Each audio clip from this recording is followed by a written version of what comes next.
Hello guys, welcome to my YouTube channel. Last part में हमने देखा था कि युवो को बैल मार देता है और वो हॉस्पिटल में एडमिट होता है। उसके ग्रैंडपा उससे मिलने जाते हैं और बताते हैं कि वो जापान जा रहे हैं। उसे उसके नैनी और ब्रदर के साथ छोड़कर वो जापान चले जाते हैं, जिस वजह से युवो उनसे काफ़ी नाराज़ रहता है। तो चलिए नेक्स्ट पार्ट शुरू करते हैं। जॉन का ऑनलाइन क्लास अच्छा रहा, लेकिन वह हमेशा अपनी क्लास के बीच में रेस्ट करता रहता है। वह जल्द ही हाई स्कूल से ग्रेजुएट होने वाला है।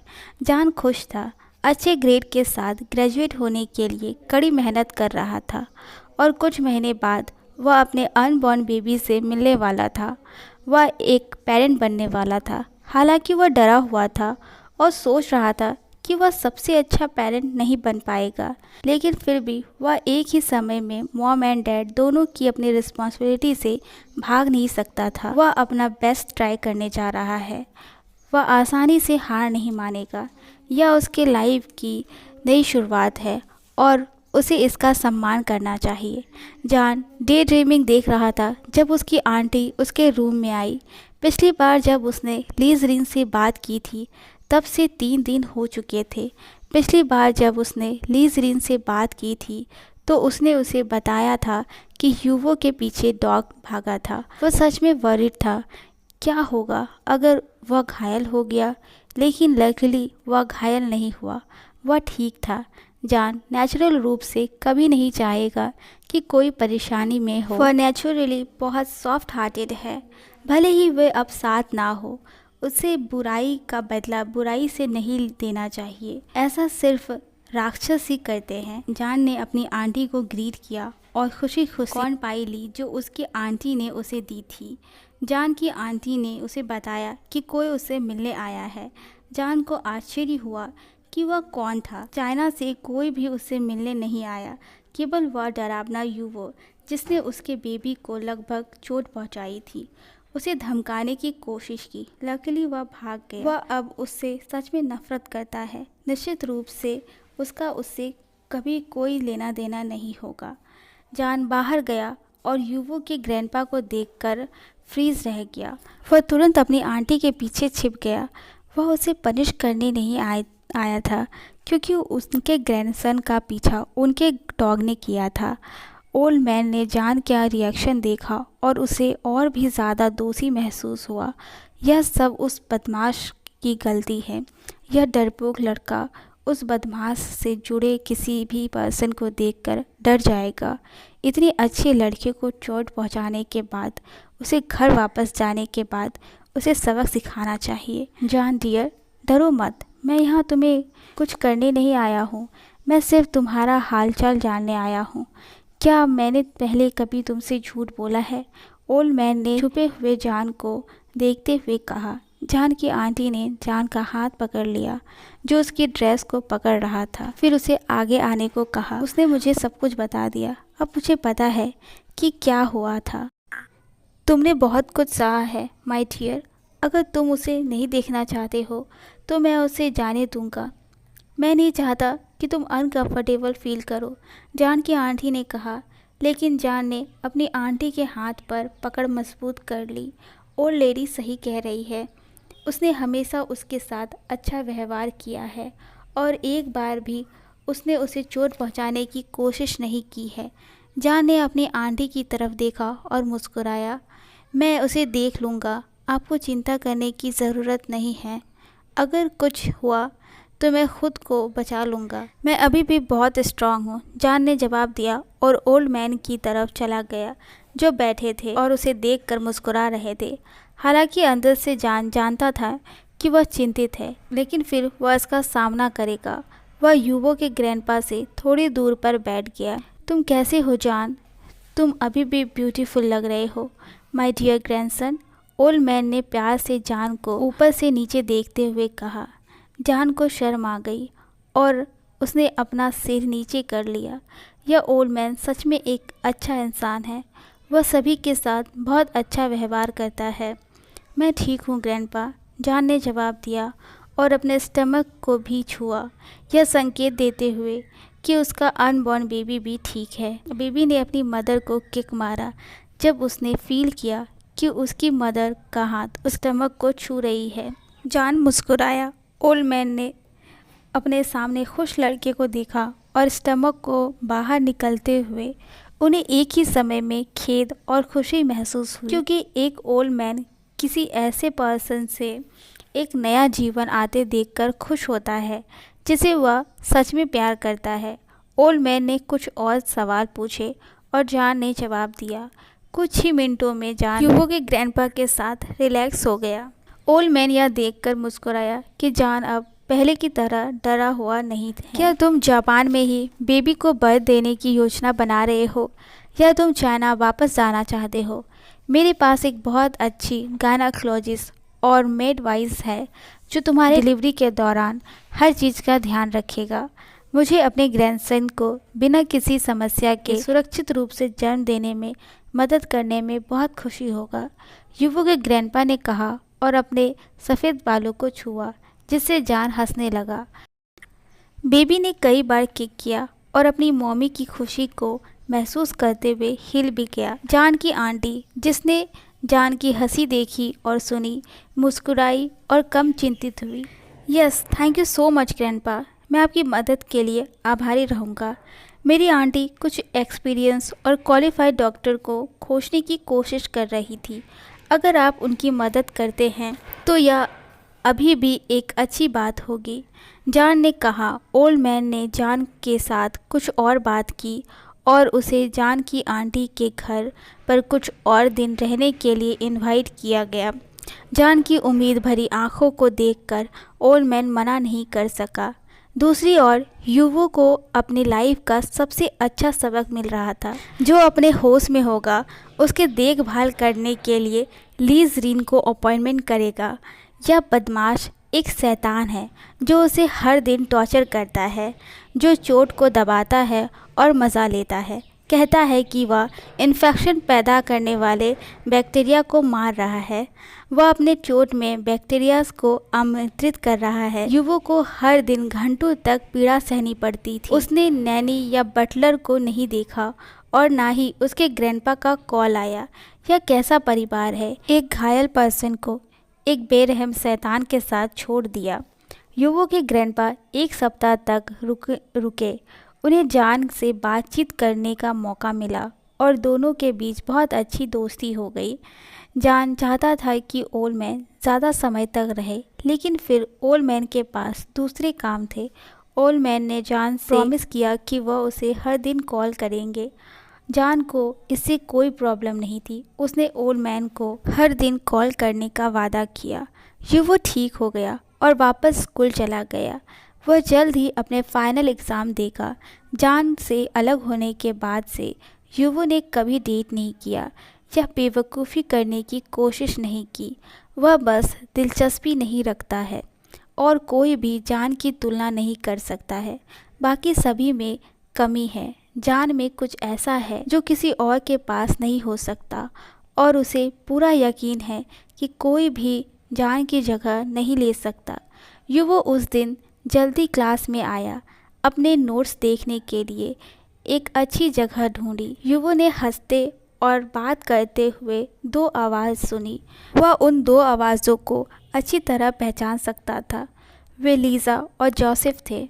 जब से उस यूजलेस ने युवो से ब्रेकअप किया है, जब तुमने युवो को मूर्ख बनाया कि यूजलेस जान ने जैक्सन के साथ धोखा दिया, मैंने उसे फिर कभी नहीं देखा। अब यह बहुत अच्छा लगता है, जोसेफ ने कहा और ज़ोर से हंसा। युवो ने जो कुछ भी सुना वह रुक गया और उसी जगह पर जम गया। हमेशा की तरह मैं महान हूँ, लेकिन फिर मैं उस महान जोसेफ से कैसे तुलना कर सकती हूँ जिसने बेबीज़ में से एक को मारने में कामयाबी हासिल की। तुम सच में बहुत स्ट्रांग हो। उस यूजलेस को तब तक लात मारते रहे जब तक कि उसका बेबी नहीं चला गया। मुझे यकीन है कि अब वह पागल हो रहा है और अगर उसे पता चला कि युवो जल्द ही मेरा हो जाएगा तो वह निश्चित रूप से मर जाएगा, लीज़ा ने कहा और हंसना जारी रखा। युवो, जिसका चेहरा गुस्से के कारण लाल हो गया था, अपने सामने की चेयर को लात मारी, जिससे उन दोनों का ध्यान आकर्षित हुआ, जिनकी मुस्कान गायब हो गई और उनके चेहरे पीले पड़ गए। लीज़ा और जोसेफ पीछे हट गए। युवो उनकी ओर चला। लीज़ा और जोसेफ क्लास से बाहर भागने वाले थे जब क्लास को लीज़रीन ने बाहर से बंद कर दिया, जो लीज़ा और जोसेफ की बातचीत रिकॉर्ड कर रहा था। युवो ने समय बर्बाद नहीं किया, बल्कि जोसेफ और लीज़ा के बालों को जोर से पकड़ लिया, फिर उन्हें करीब खींच लिया। उसकी आंखें लाल हो गई थी। मुझे बेवकूफ़ बनाया, जान के बेबी को मार डाला, जान का अपमान किया, तुम मौत को दावत दे रहे हो, युवो चिल्लाया और जोसेफ और लीज़ा के सिर को आपस में टकराया। दोनों दर्द में चिल्लाए। युवो ने उन्हें यह महसूस करने का समय नहीं दिया कि यह कितना दर्दनाक था और यह कितना लंबा चलने वाला था, लेकिन दोनों को छोड़े बिना लात मारी, बस एक लात। लीज़ा और जोसेफ के मुंह से ब्लड निकलने लगा। क्लास के बाहर खड़े स्टूडेंट घबराहट में चिल्लाने लगे। अगर युवो ने उन्हें उनमें से किसी को दूसरी बार मारा तो निश्चित रूप से दोनों मर जाएंगे। लीज़रीन बाकी सभी से बिल्कुल अलग था। वह सच में शो का आनंद ले रहा था। कज़न, उन्हें मत छोड़ो, उन्हें मार डालो। उन्होंने तुम्हारे बेबी को मारने की हिम्मत की और साथ ही तुम्हारा मजाक भी उड़ाया। वे जाने के लायक नहीं हैं। लीज़रीन, जो दरवाजे पर खड़ा था, चिल्लाया, लेकिन उसे तुरंत धक्का देकर दूर कर दिया गया। प्रिंसिपल और टीचर्स ने दरवाज़ा खोला और अंदर भागे और सबसे पहले उन्होंने युवो को पीछे खींचकर रोका। जोसेफ और लीज़ा, जो बेहोश हो गए थे, उन्हें तुरंत क्लास से बाहर ले जाया गया। युवो ने टीचर की पकड़ से छूटने की कोशिश की, लेकिन उसे स्थिर रहने के लिए मजबूर होना पड़ा।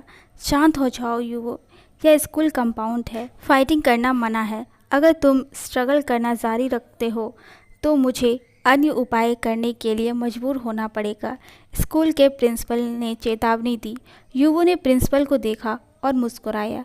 अन्य उपाय करें? मिस्टर, क्या आप मुझे धमकी दे रहे हैं? आपको लगता है कि झूठ बोलना, किसी ऐसे पर्सन को खोना जो आपको प्यार करता है, किसी को खुश करता है, मैं उन दोनों को मार डालूंगा। मैं अभी उनसे नहीं निपटा हूँ, युवो ने कहा। लीज़रीन, जो बोर हो गया था क्योंकि मज़ा शुरू होने से पहले ही बंद हो गया था, अपने पैरों पर कूद गया और सभी का ध्यान आकर्षित करते हुए चिल्लाया, बात करना बंद करो, मेरी बात सुनो कज़न, मेरी बात सुनो, अपना सामान पैक करो और चलो, अब जापान चलते हैं, चलो और जान को वापस लाते हैं, लीज़रीन ने कहा और युवो को क्लास से बाहर खींच लिया। युवो ने उसका हाथ खींच लिया, जिससे लीज़रीन ने चलना बंद कर दिया। अब क्या तुम मुझे ऐसे क्यों देख रहे हो, जैसे मैंने कुछ गलत किया हो? लीज़रीन ने अपने कज़न युवो से पूछा। मुझसे दूर रहो, युवो ने जवाब दिया, और जब लीज़रीन ने उसे रोका तो वह दूर जाने ही वाला था। तुम्हारा क्या मतलब है कि मुझसे दूर रहो? मैं तुम्हारा कज़न हूँ और मैं तुम्हें सलाह दे सकता हूँ। वही रुक जाओ बदमाश, लीज़रीन ने कहा, लेकिन उसे एक तरफ धकेल दिया गया और युवो लीज़रीन को चोट लगे घुटने के साथ छोड़कर चला गया। लीज़रीन ने चलने की कोशिश की, लेकिन अपने बट पर गिर गया। लीज़रीन ने अपने रेड हो चुके घुटने को देखा और वह रोने लगा, जैसे उसे बुली किया गया हो। तुम मतलबी हार्टलेस युवो, तुमने मुझे चोट पहुंचाई और मुझे मरने के लिए अकेला छोड़ दिया। मैं तुम्हें ग्रैंडपा को रिपोर्ट करूंगा। यह बहुत दर्दनाक है। जैक्सन, तुम्हारा ब्यूटीफुल बॉयफ्रेंड मर रहा है, तुम कहाँ हो? लीज़रीन रोया। जैक्सन, जिसने युवो को रोका, उसने लीज़रीन को रोते हुए सुना। जहाँ वह था उससे बहुत दूर नहीं। तुम ज़िद्दी बिहेव कर रहे हो और सबको किनारे कर रहे हो। अगर तुम्हें कुछ हो जाता है तो मुझे यकीन है कि तुम प्रेग्नेंट जान को तुम्हारे बारे में चिंतित करने के लिए मजबूर करोगे। वह सच में अपनी स्थिति में पीड़ित होने का हकदार नहीं है, भले ही तुम दोनों साथ ना हो। जैक्सन ने कहा, तुम उसका नाम लेने की हिम्मत मत करो। मेरे कज़न के साथ डेटिंग करने से तुम मुझे लेक्चर देने के लिए क्वालिफाइड पर्सन नहीं हो, युवो ने कहा। अपनी कार में बैठ गया और चला गया। जैक्सन ने गायब हो रही कार को देखा और अपना सिर हिलाया। लीज़रीन को देखने जा रहा था, जो जैक्सन को देखकर और भी रोया। जैक्सन ने आहें भरी। ली ज़रीन एक मैन है, वह एक छोटे बेबी की तरह कैसे रो सकता है। मैं तुम्हें हॉस्पिटल ले जाऊंगा, अब रोना मत। अगर मेरा ब्यूटीफुल बॉयफ्रेंड बहुत रोने की वजह से बीमार हो जाएगा तो मुझे दुख होगा। जैक्सन ने ली ज़रीन को रोना बंद करने और जैक्सन को सरप्राइज होकर देखने लगा। तुमने क्या कहा? ली ज़रीन ने पूछा और हिचकी ली। मैंने कहा कि मैं अपने ब्यूटीफुल बॉयफ्रेंड को रोने की वजह से बीमार होने के बारे में वरीड हूँ। या तुमने पहले ही किसी और को ढूंढ लिया है जब मैंने फाइनली तुम्हारा प्रपोजल एक्सेप्ट करने का डिसाइड किया है? जैक्सन ने पूछा, जिससे ली ज़रीन ने अपना सिर हिलाया और उसने जैक्सन की नेक को कसकर गले लगा लिया। मुझे कोई और नहीं चाहिए, मैं सिर्फ अपने सबसे हैंडसम मैन जैक्सन को अपना प्यार बनाना चाहता हूँ। और अब जब तुमने कई महीनों तक तुम्हारा पीछा करने के बाद मुझे एक्सेप्ट कर लिया है तो मैं इतना खुश हूँ कि मैं फिर से रोना चाहता हूँ। ली ज़रीन ने जवाब दिया और फिर से रोने लगा। जैक्सन ने हंसते हुए ली ज़रीन को अपने बाहों में उठाया, कार की ओर गया। जैक्सन ने ली ज़रीन को हॉस्पिटल ले जाने का अपना विचार बदलते हुए कार चलाई। उसे उसके घर ले जाना और उसकी देखभाल करना बेहतर है क्योंकि वह अपने फैमिली डॉक्टर का वेट कर रहा है। युवो घर वापस आ गया। अंदर जाकर उसने समय बर्बाद नहीं किया बल्कि अपनी सामान को पैक किया और मैंसन से बाहर निकल गया। कॉल कर कर अगले 30 मिनट में युवो पहले से ही अपने पर्सनल जेट में हवा में ऊपर था और जापान के लिए रवाना हो गया था। उसे पता चल गया था कि वह 2 से 3 घंटे में वह जापान पहुंच जाएगा। जान गार्डन में टहलते हुए कुछ बटरफ्लाइज पकड़ने की कोशिश करते हुए मज़े कर रहा था। वहाँ एक कंफर्टेबल चेयर और स्नैक्स और मैंगो जूस से भरी एक छोटी सी टेबल भी थी। जान के राइट हैंड में कई सारे स्नैक्स थे। वह हमेशा समय समय पर अपने स्नैक्स को चबाता रहता था और जब भी उसका हाथ खाली होता था तो वह कुछ और लेने के लिए वापस चला जाता था। पहले ही ख़त्म हो गया, अभी भी कुछ और चाहिए, मेरा बेबी अभी भी भूखा है। जान ने अपनी खाली हाथ को देखते हुए कहा। वह पलटा और उसकी पहली प्रवृत्ति दूर जाने की थी। ना केवल दूर बल्कि बहुत दूर। जान का पैर मुड़ गया और वह गिरने ही वाला था जब 2 मजबूत आर्म्स ने उसे पकड़ लिया और उसे ऊपर खींच लिया। फैमिलियर बॉडी कॉलन ने जान को ऐसा महसूस कराया। वह सच में बता नहीं सकता था कि वह क्या फील कर रहा था। क्या चाहिए? तुम यहाँ कैसे पहुँचे? जान की आवाज़ हकलाने लगी जिससे साफ पता चल रहा था कि वह डरा हुआ है। युवो ने जान की तरफ देखा जो उसे डर से देख रहा था और उसे लगा कि यह बकवास है। वह सच में हर चीज़ का कारण है। वह दूसरे की बातों पर बिलीव करके इतना मूर्ख कैसे हो सकता है और जिसे प्यार करता है उसे चोट पहुंचा सकता है। वह उससे बहुत दूर चला गया और अब उसे देखते ही जान उससे इतना डर गया कि वह गिरने ही वाला था। युवो ने अपना हाथ जान के चेहरे के करीब लाया। जान ने तुरंत अपनी आंखें बंद कर ली इस डर से कि युवो उसे चोट पहुंचाएगा। उसे नहीं पता कि युवो यहाँ क्यों है और वह क्या चाहता है। उसे यकीन है कि वह यहाँ कैसे आया। क्या वह उसे चोट पहुंचाने के लिए आया है? क्योंकि उसने उसे ब्लॉक कर दिया है। युवो ने जान के फेस को छुआ और धीरे धीरे श्योरजैन के स्मूथ फेस को सहलाया। जान तनाव में आ गया और स्ट्रगल करने लगा, लेकिन फिर भी वह अच्छे से जानता था कि वह युवो के खिलाफ कभी नहीं जीत पाएगा। मैं यहाँ तुमसे मिलने आया हूँ और मैं तुमसे बात करना चाहता हूँ, युवो ने धीरे से कहा, जिससे जान ने स्ट्रगल करना बंद कर दिया और युवो की ओर देखने लगा। उसे अभी भी बिलीव नहीं हो रहा था कि क्या वह सच में युवो था। मैं तुमसे बात नहीं करना चाहता, मुझे कोई दिलचस्पी नहीं है, मुझे जाने दो, मैं थक गया हूँ, मेरे लिए रेस्ट करने का टाइम हो गया है, जान ने कहा और टाल दिया। जान ने तुरंत चिल्लाया और अपने हाथों को युवो के नेक के अराउंड कर लिया। जब उसे अचानक बिना किसी वार्निंग के ब्राइडल की तरह उठा लिया गया। मैं तुम्हें रेस्ट करने के लिए ले जाऊंगा, मैं तुम्हारा वेट करूंगा जब तक तुम जग नहीं जाते, युवो ने कहा और विला की ओर चल गया। फिर सीधे जान के रूम में गया जहां जान युवो को कोस रहा था और अपने पैरों को हवा में मार रहा था ताकि युवो उसे छोड़ सके। मुझे नीचे रख दो कमीने, मेरे पास अपने पैर हैं, वे टूटे नहीं हैं। मैं तुम्हारे हेल्प के बिना अपने आप चल सकता हूँ। मुझे अभी नीचे रख दो तुम कमीने। युवो ने जान के कर्ज को इग्नोर किया और उसने केयरफुली जान को बेड पर लेटा दिया। फिर बेड से थोड़ी दूर पर बैठ गया।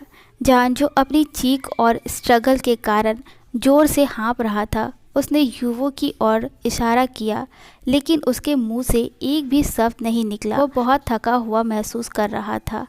इस प्रेगनेंसी ने उसे आसानी से थका दिया और यह कमीना उसे थका देने के लिए आया। अपने आप को मजबूर मत करो, तुम आराम करो, तुम्हारे जगने के बाद मुझे यहाँ पाओगे, युवो ने कहा और अपना फ़ोन निकाला। जान ने बेड से एक पिलो उठाया और युवो पर फेंक दिया, जिसे युवो ने अपना फ़ोन गिरा दिया। मैं तुमसे कह रहा हूँ युवो, मेरे रूम से बाहर निकल जाओ। मुझे नहीं पता कि तुम अचानक यहाँ क्यों आए, लेकिन मैं तुम्हें यहाँ देखकर खुश या कंफर्टेबल नहीं हूँ। चले जाओ, मैं तुम्हें नहीं देखना चाहता। जान चिल्लाया, अपने बेड से उठा और युवो को खींचने लगा ताकि वह खड़ा हो सके और उसे अपने रूम से बाहर खींच सके। जब भी जान हिलता था तो जान का स्टमक थोड़ा उछलता था।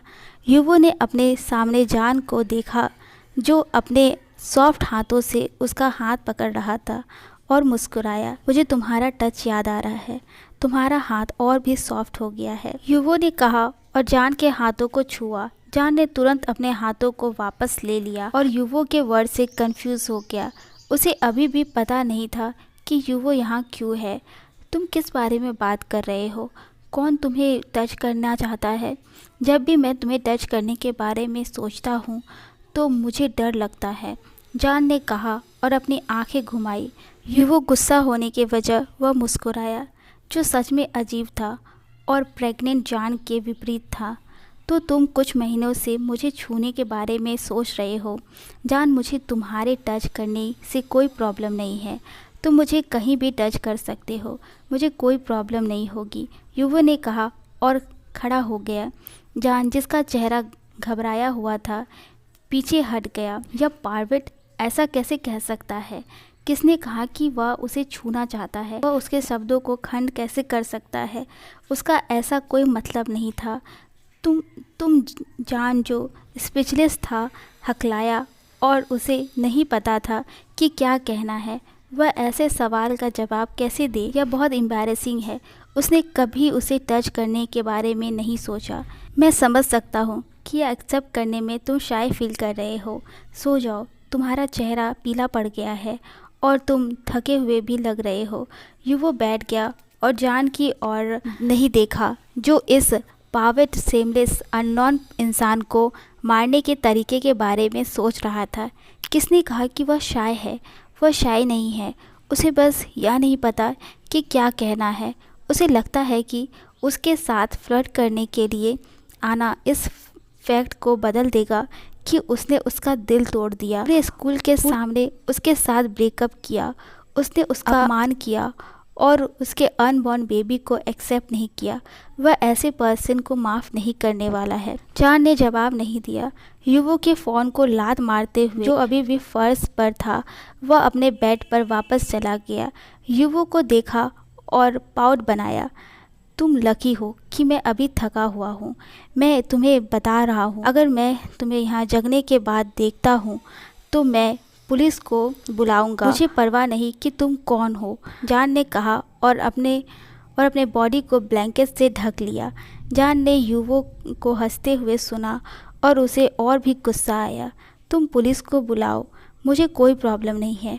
फ्यूचर में मुझे आश्चर्य है कि हमारा बेबी कैसे रिएक्ट करेगा अगर उसे पता चलेगा कि मुझे अरेस्ट कर लिया गया क्योंकि उसकी मॉम ने मेरे अगेंस्ट पुलिस को बुलाया है, युवो ने धीरे से कहा, जिससे जान का बॉडी तनाव में आ गया। उसने अभी क्या सुना? युवो ने अपने अनबॉर्न बेबी को हमारा बेबी कहा। युवो का मकसद क्या है? क्या वह अपने बेबी को बर्थ देने के बाद उससे दूर ले जाने के लिए यहाँ है? जान ने कल्पना की कि उसका बेबी उससे दूर ले जाया जाएगा।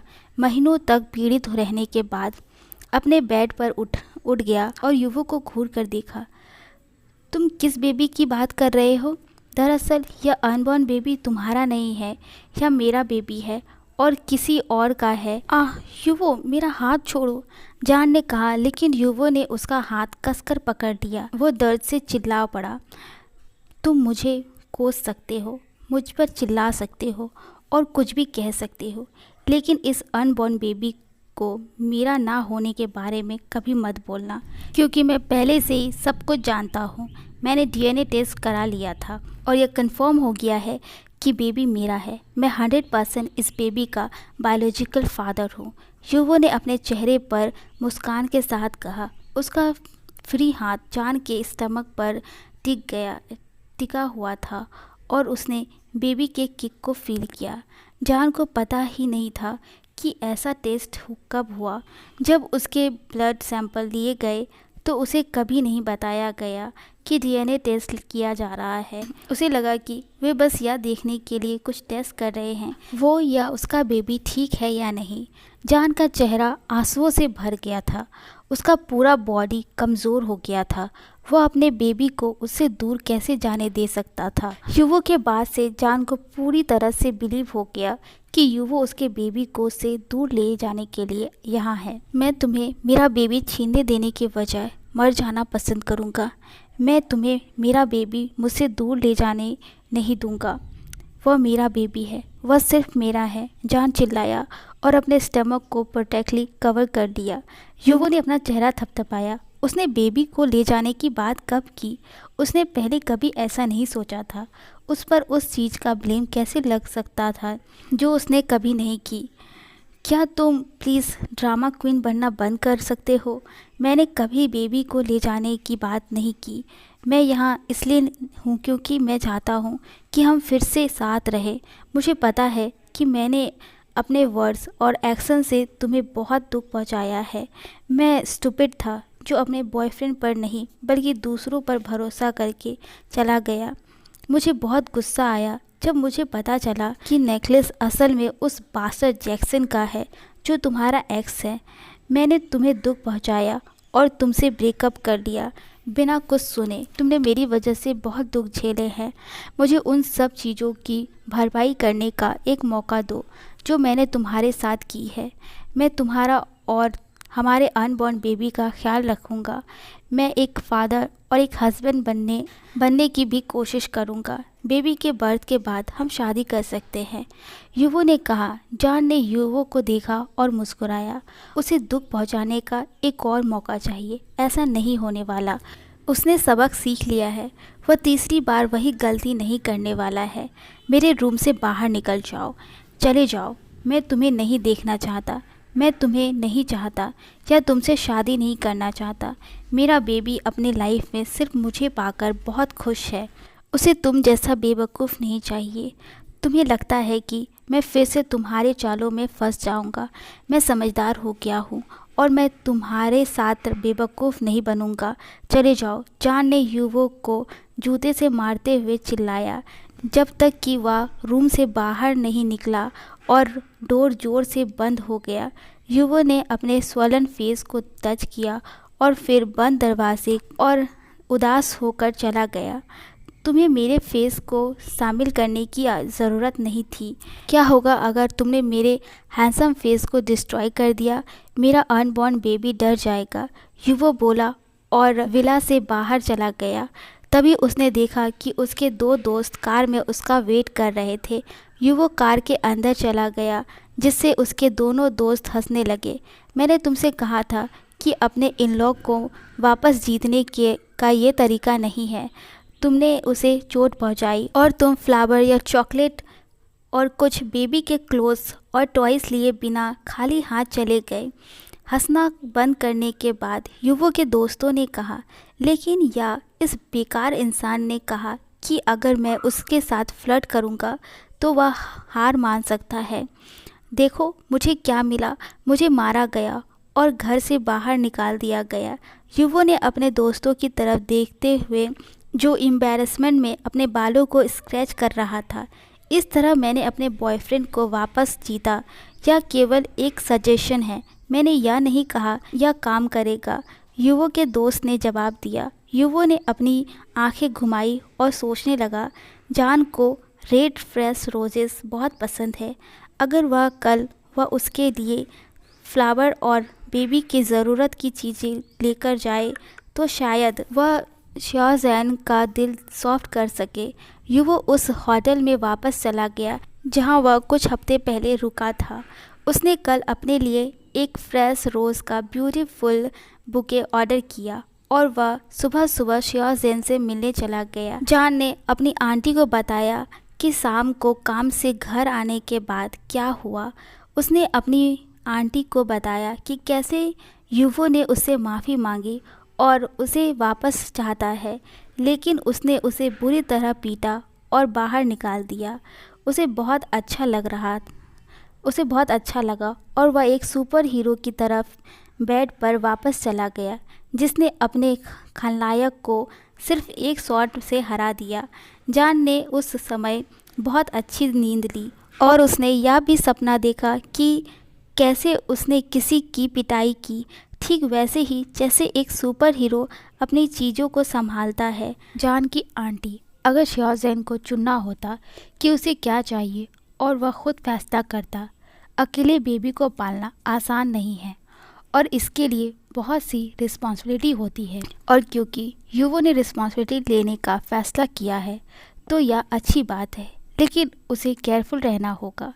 युवो सीरियस है या दिखावा कर रहा है? जान ने अपनी आंटी को थैंक यू बोला और अपना खाना खाया और अपने रूम में वापस चला गया। बेबी, आज तुम्हारे डैडी मुझसे मिलने आए और उन्होंने सॉरी भी कहा।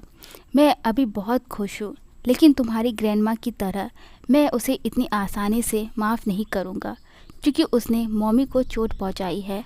जान ने अपने स्टमक को सहलाते हुए कहा, बेबी, क्या तुम चाहते हो कि डैडी हमारे साथ रहें? बेबी ने किक किया। क्या तुम्हें लगता है कि तुम्हारे डैडी सीरियस हैं और वह बेवकूफ़ी नहीं कर रहे हैं? बेबी फिर किक करता है, लेकिन तुम्हारे डैडी एक असली बदमाश और कमीने हैं, है ना बेबी? चुप रहो, कोई किक नहीं या कोई हरकत नहीं। जान ने बोही सुकड़ते हुए अपने बेबी से कहा। उसका बेबी उस दुश्मन को कैसे सपोर्ट कर सकता है जिसे वह डैडी कहता है? वह केवल तभी जवाब देता है जब उसके साथ रहने का बात करता है। जब वह उसे दुश्मन और कमीना कहता है तो वह जवाब नहीं देता। युवो, तुम जीनियस हो, तुम मेरे बेबी को इस तरह ब्लैकमेल नहीं कर सकते। जान ने चिल्लाया, जिससे युवो जो अपने फ़ोन पर बात कर रहा था वह चीखने लगा। ओके गाइस, आई नो आज मेरा थोड़ा गला ख़राब है, इससे थोड़ा प्रॉब्लम हो गया। आई होप आपको ये पार्ट अच्छा लगा हो। अगर आपको ये पार्ट अच्छा लगा और आपको उसका नेक्स्ट पार्ट चाहिए तो लाइक कीजिए, कमेंट कीजिए, सब्सक्राइब कीजिए। Bye, thank you so much.